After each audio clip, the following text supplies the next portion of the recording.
This is an extra special episode of the Naked Gaming Podcast with Lee Milner and Chris Barrow. Why is it extra? Because it's an Xbox special. God. It's going to be a long episode. It's also an extra episode anyway. Okay. Nice to be able to do an extra one this month just because we got something to talk about here. Yeah, Chris is unboxing our very own Xbox Series X. It's bigger than I... Wow, thanks. Bigger than I could have ever imagined. You'll be looking at the difference between the Series X and the Series S. And we'll hear from some of the developers behind the latest Xbox games. What does it mean to have the next generation at your fingertips? When we design things, we tend towards the cute side. Yeah. I think it's basically Martin's job to be like, no, this needs to be more badass. Don't forget to subscribe to the podcast on Twitter, Instagram, of course, and iTunes, wherever really you get your podcasts from. Just look for Naked Gaming Pod. Let's start with the Xbox news with the exceptionally talented... You see, you like that one when it's like that. Very nice. Here's Lee Milner anyway. Microsoft's boss, Satya Nadella, says the company is very, very much focused on growing the Xbox business. During the firm's annual shareholder meeting, he was asked how Microsoft would win the console war with the PlayStation 5. He replied, "We're ensuring that all 3 billion gamers around the world get the best content, best community, and the best cloud services to power their gaming experiences." A group called Crep Chief Notify boasted online that they'd managed to order more than 1,000 Xbox Series X consoles from the retailer Very, intending to sell them on at a more expensive price. But Very responded saying they've cancelled a significant number of next-gen console orders, which they believe are from the group. Take that, scalpers. The Xbox Series X and S is very backwards compatible, which means you can play almost any game that ran on the Xbox One and earlier Xbox consoles.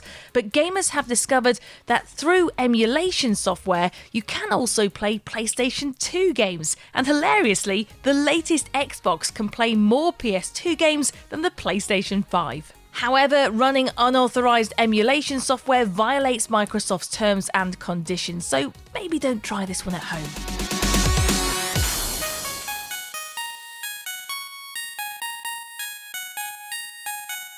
Thank you, Lee, with the Xbox news, which was weighty, like the console itself. Bare your fangs, Spartan! Fight hard! Die well! So, Microsoft centres the latest Xbox Series X, priced at £450. Thanks, Microsoft, by the way. So, Chris thought it would be interesting to find out how long it would take to actually play a game on the console, starting with opening the box. Here it comes then. Unboxing time. How does one unbox this?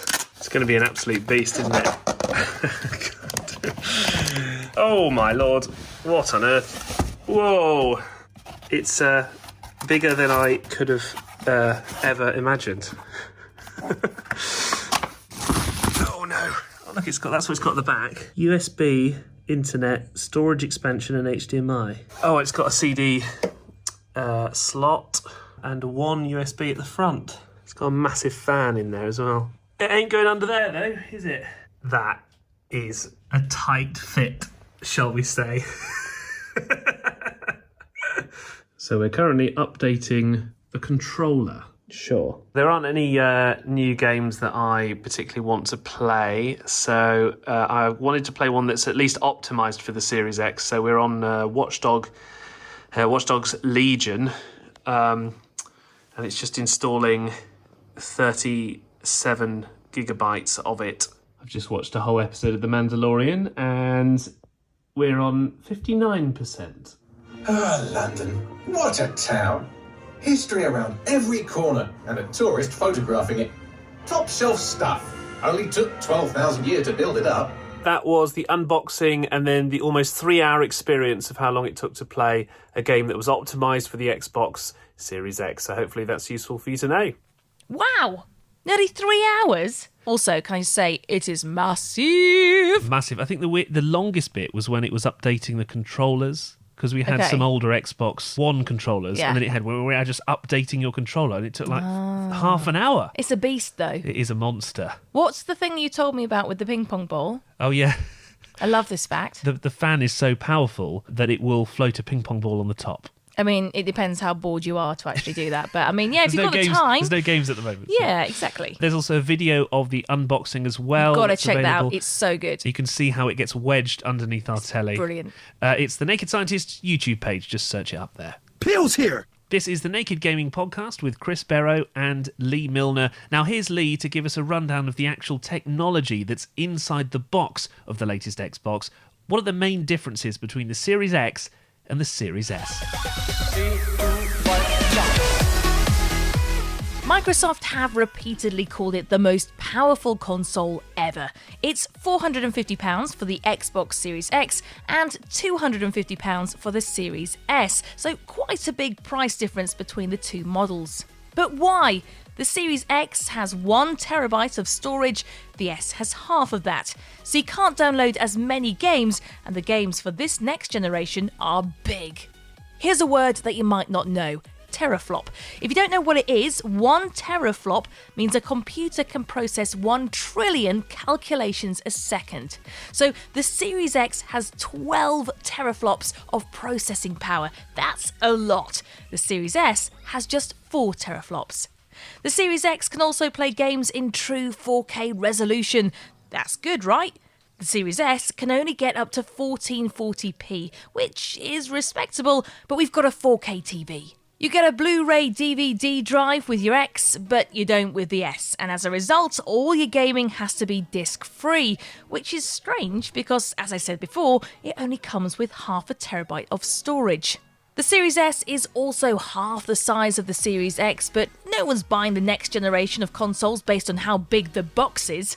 At the end of the day, it doesn't matter how much power there is, but how it's used. And with so few new games on the market, a lot of the system's potential remains to be seen. Thank you, Lee. Hopefully, if you're torn between the two versions of the Xbox console, that might help you decide. One thing I'd like to mention, though, is that we've actually both been playing Left 4 Dead 1 and 2 very yeah. recently, which are originally Xbox 360 games. Great games. And I thought, oh God, we've got this new Xbox. I really want to see how good the backwards compatibility is. And I tried to play the game, and the only way you can do it is if you've still got your old disc. Right. So luckily we did. So you put the disc in, it goes updating to the latest software, blah, blah, blah, and then you can play.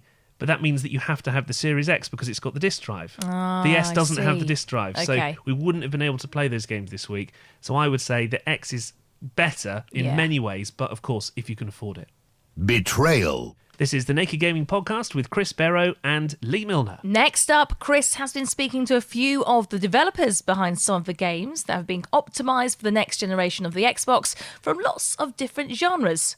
Devil May Cry 5 was released last year, but now there's a special edition that's been enhanced for the Xbox Series X and Series S. Chris caught up with the team in Japan to ask them a few questions about the new release. Here's Matt Walker from Capcom Japan. Normally, when a new generation of consoles comes out, it takes a lot of work just to get a game running on the console. It turns out, though, that this time around, the hardware makers were very careful about selecting architectures that were going to be similar to their previous consoles. And as a result of that, we're able to get our games running a lot quicker than normal. In fact, when we first started making Devil May Cry 5 Special Edition, it was pretty instantaneous. We had gotten the dev kits, and then just a couple weeks later, we already had something on screen, which is pretty rare.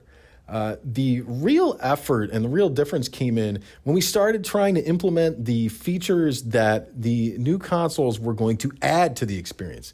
So, for instance, ray tracing. And in our games, that's going to mean that we're going to be able to implement new lighting in the games, more realistic lighting. So we're going to be able to simulate bounces of light, for instance. This is not something that we could do before in our previous lighting models. And that's going to create more realistic lighting, more realistic shadows, and we're going to be able to create real-time reflections that are going to enhance the experience and the immersion for the player. So you mentioned ray tracing, which obviously sounds amazing. What about the extra power? What else can it do? New, more immersive 3D audio that you can take advantage of just with headphones. It's also given us more memory, and with that, we've been able to give players what we call Legendary Dark Knight mode, which is a mode where we can put many more enemies on the screen than we could in the original Devil May Cry 5. And then finally, it's given us the ability to unlock the frame rate cap and give players the ability to play at 120 frames per second, which is a first for a console. I think for an action game like Devil May Cry 5, it's this frame rate in particular that players will pay a lot of attention to, because in general, when playing an action game, players want the game to feel really responsive. And the game is going to feel more responsive when it's at higher frame rates. So players tend to prefer 60 frames versus 30 frames. And now they're going to get a chance to play on console at 120 frames.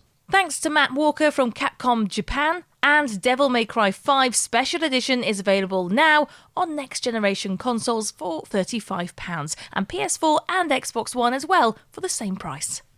Jackpot. Now, not many new and optimised games are available yet, but one of the few being developed for the next generation is Echo Generation.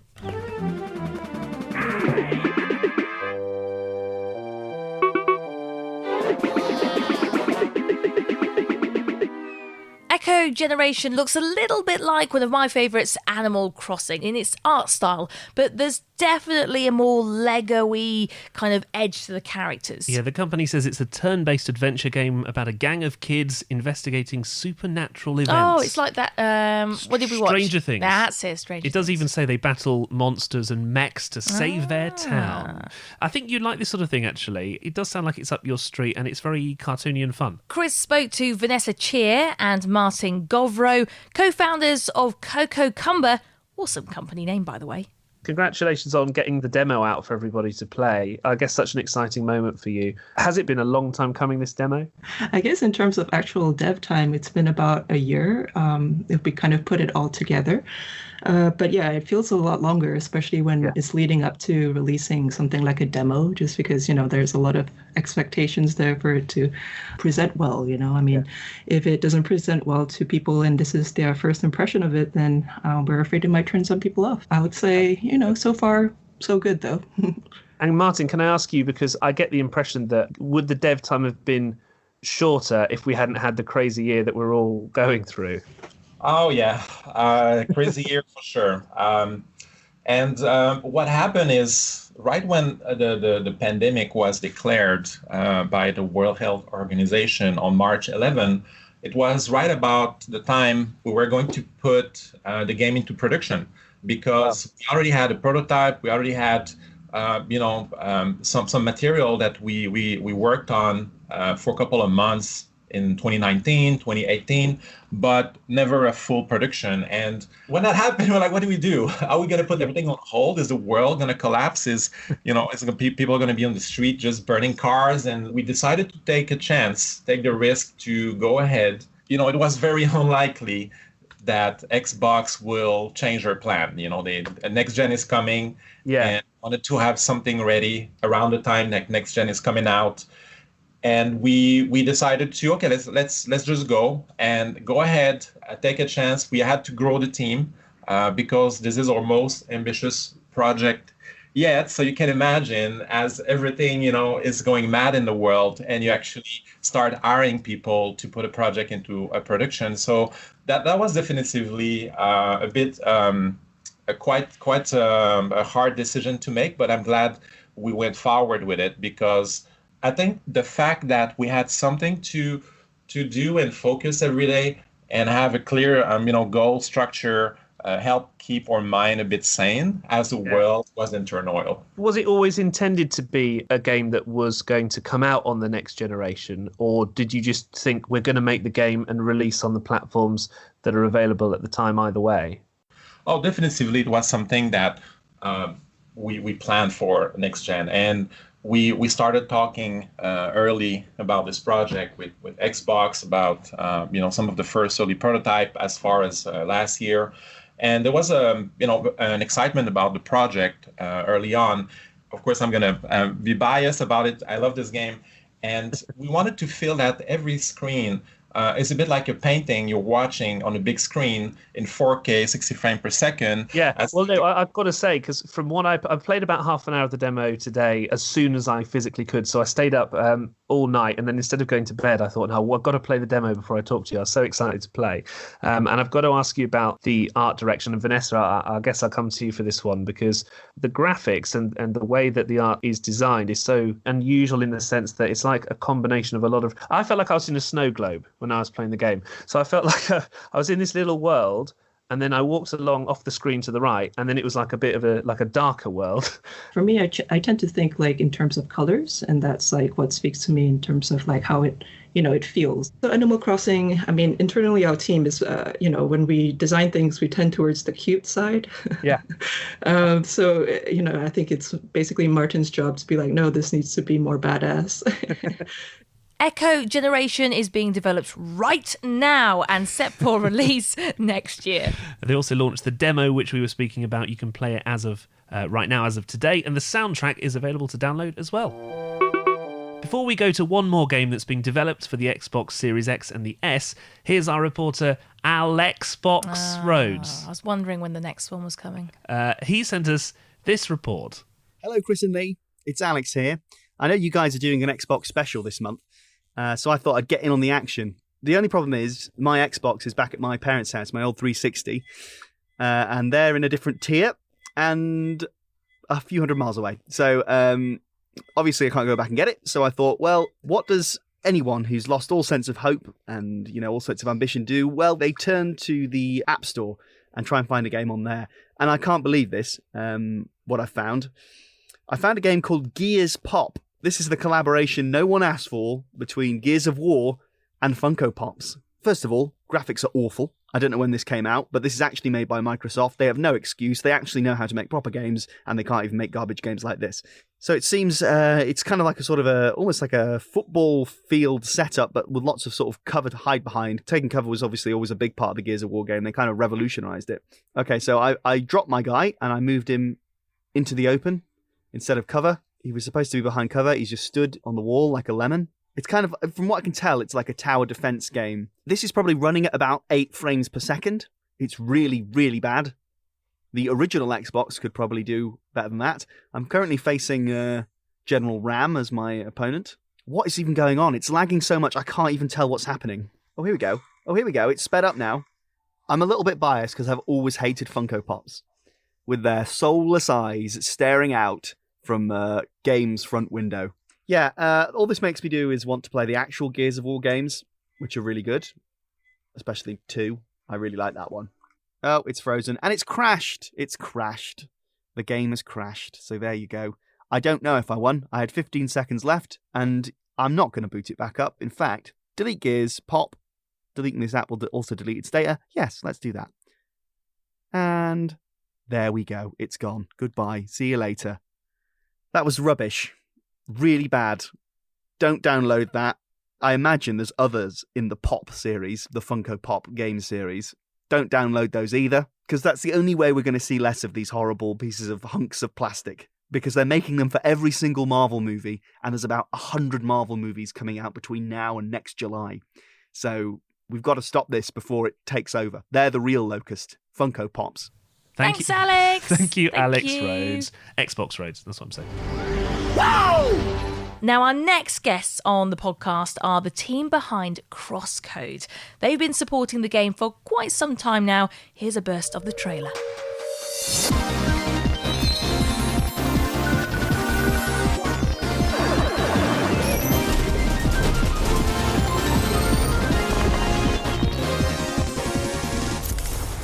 So it's a 2D action role-playing game, a bit like one of my favourites that I used to love as a kid called Golden Sun. Okay. Or for your reference point, think Pokemon, but you can move diagonal as well. Same graphics though, like that kind of 16-bit graphics and really cool combat system in there. Crosscode was first released 2 years ago after a previous 3 years in early access. So it's been gradually released across all platforms, and now it's arrived on the next generation Xbox as one of the launch titles. Well, Chris caught up with Michael Hoss, the product manager at Deck 13, and programmer Robert Conrad. What has the journey to the next generation been like? It's not the first generation change we've been working for or with. Yeah. So, but after all these years with the PlayStation 4 and the Xbox One around, or the PS4 Pro and the Xbox One X, I think everyone in the industry can be quite happy that there is now another performance boost available on which you can build up on.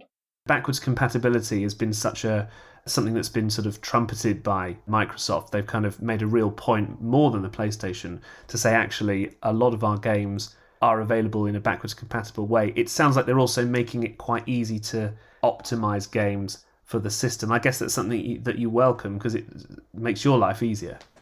Yes, it's a big difference to previous console generation switches, like when it switched from Xbox 360. I guess also it's an exciting time because the game can come out to a whole new audience. Because one of the first things I did when I got the Xbox Series X was I went online and I looked at, I want to play a game that's optimized for this console, and that's how I came across your game, because I was just looking for something to play. So that's exactly why I really wanted to do that. Yeah. Because for a game developer, a big problem is, of course, there's thousands of games, and how can people find your game? Also, with regards to that, when the last console generation change happened, people transitioned really quickly to the new generation, like from Xbox 360 to Xbox One, for example. Yeah. And the games which still released on the 360 back in the days had definitely lower sales. Like there's that one shooter hardly anybody knows, but which is seen as a cult game these days. Like the shooter was called Black. Yeah, I played it, yeah. PlayStation 2, wasn't it? It was basically the last big game for the last generation, which no one ever really played because the new generation was just right around the corner. That was the reason why we were like, okay, you know what? We're going to optimize the version anyways for the next generation. So just submit it in time that it will be available at launch day. So in case the game gets another banner which says Xbox Series X or Xbox Series S or whatever that small banner on top of every key art and box art would have looked like, we would have been a native supported title as well. So, because how many games did you buy on your Xbox One which were originally released for the Xbox 360? You always wanted to play the ones for the new generation, not the ones for the last generation. How interesting is that? So much access to developers making these games, these awesome games for the Xbox Series X and S. They've all been amazing because I sent out 4 emails to 4 companies and they all said, thanks very much, we're very happy to chat. So How awesome is that? You could get Crosscode now for £12. It's quite cheap. Really fun from what I've played so far. This is the Naked Gaming Podcast with Chris Barrow, that's me, and Lee Milner, who's over there. Hello. By the way, we are recording this episode on our bed. This is a little bit too far. Are you going to say too much information? Well, because our carpet's being cleaned downstairs, right? Because someone, one of your friends, who shall only be named Annika, spilt some red wine on the carpet, which was fine. But it hasn't really come out. It hasn't really come out, has it? So apparently, though, I learned a really good trick. The carpet cleaner guy said, if you ever spill red wine on your carpet, put lemonade on it. You wouldn't think that was the first thing you'd do, but apparently, yes. So there we go. That's a bonus tip for the Naked Cleaning Podcast that we're not launching. Now, we wanted to do a new release for you, and just so happens that Immortals Phoenix Rising came out for all platforms, including the Series X. This is a bit of the trailer. As the world crumbles, our divine powers sealed away. Even the gods need a hero.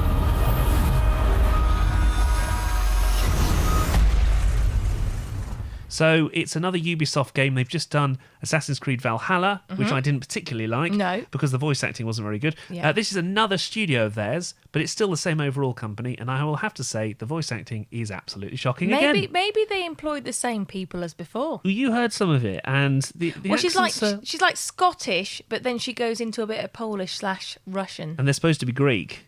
So, Oh no, they missed the benchmark mark with that one. because it's Greek gods, right? So it's Prometheus, who's the one who got his liver eaten out loads, and You Zeus, know about this. You only know about that because the you... Stephen Fry yeah. thing that was. You know me too well, don't you? They're having a conversation about this character called Phoenix, who's you, and it tells your story of kind of becoming more powerful and rising to the heavens and getting your powers and I stuff. bet it looks good. It looks The very characters. cartoony. It's fun. It's like The Witcher 3 crossed with Fable. It's very cartoony, but I don't know. I thought it would be better. I thought it would look better and run better, given that it's a Series X game now. I'm going to be honest. When I saw the trailer, I think the content looks good, Yeah. and it looks a bit like Zelda, but the graphics don't look anywhere near like Zelda. It's not as good, is it? No. And I'm thinking a 6 out of 10 for this. It's fine if you're looking for something to play, but it's not a must-buy by any stretch. Immortals Phoenix Rising is available now for the next generation consoles, Switch and PC for £50. Just a very quick mention of a few games to look out for on the Xbox. Cyberpunk 2077. It literally actually is out right now Have we got today. it? No, we haven't got it yet. Oh, right. I've sent them 3 emails. Hello, I did very politely request a review copy. Can I have it, please? We will review that in our next episode after this one, so that should be out in a week or so. Make sure you download that podcast when it comes. There's also Hitman 3, if you like the Hitman Cool. series of games, coming out on January the 20th, although neither of those are Xbox Series X or S exclusives, so it doesn't necessarily mean that you need to buy the console. So final thoughts then on the Xbox Series X. We've obviously got our own one. Should people be buying it right now? I don't think so, to be It's a honest. bit early, I would say, wouldn't you? Well, there's no exclusives. There's no games. There's no games. Not even just exclusive. There aren't even really any games. You can't play Spider-Man. Well, it just goes to show that we're actually playing old games on a brand new Xbox. Oh, the most fun we've had so far is playing Left 4 Dead 1 and 2. Yeah. Which came out a long time ago. So And it looks, I don't know. I know think looks aren't everything when it comes to a console. It looks but awful. It does look It looks like a big concrete block. But I mean, when they get the new games out, maybe it might. It's you know what? You know me. I've never been an Xbox fan, but actually, the backwards compatibility. It's I'm slowly starting to.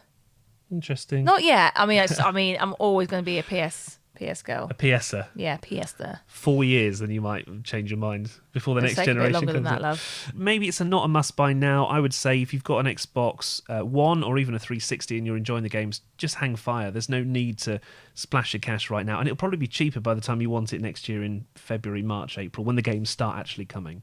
Well, we hope you've enjoyed this episode. The special extra Xbox. Extravaganza. Edition. Yeah, I wrote from unboxing to Xboxing. I thought that was quite good. But it very wasn't. good. Okay.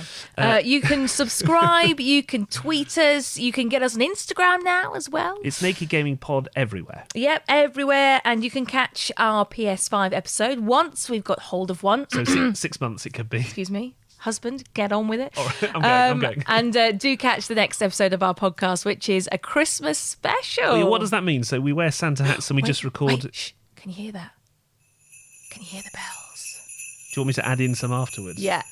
Some royalty-free This will be really smooth. bells. This will be really smooth if this happens. No, it's going to be a harsh edit. It's Christmas. So we're going to film. Santa Claus coming to town. Actually, I can't use that. I can't wait. We're going to film it though. We're going to put it up on YouTube. Yeah, we are. Stay tuned for that. I think though you need another haircut before that goes on YouTube. Why? And that's the end of the episode, Okay. folks. So you did my last haircut.